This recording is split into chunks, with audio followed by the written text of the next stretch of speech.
Hello everyone! Today I'm showing how I paint spontaneously using the fluid art technique. Every time I'm poor, I'm searching for something satisfying.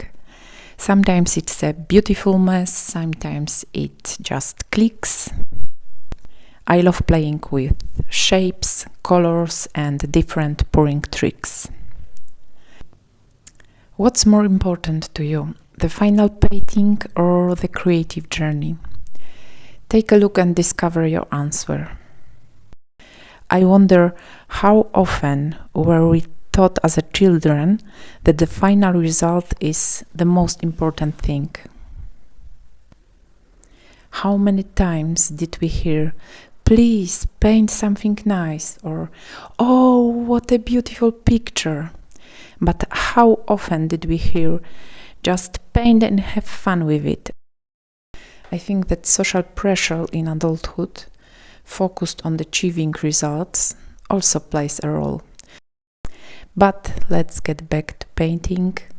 Believe me, I just couldn't resist.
Sometimes when I look at this video, I think, what a waste.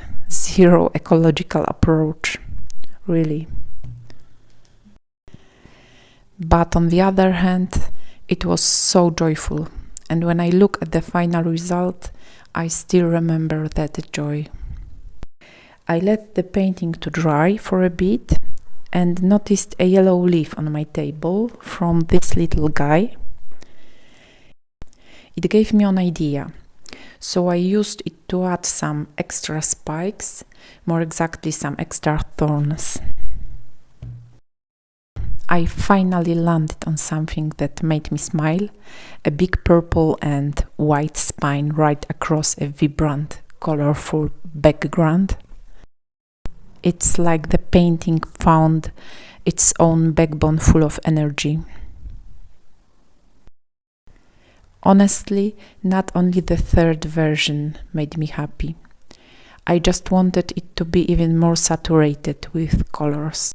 So, what's more important, the final effect or the fun of making it? Maybe both. For me, the final effect of our action is just a silent reflection of song from the past. I know, it's a stupid question like be or not to be when we are who we are. By the way, thanks for watching and choose a colorful day. Bye bye.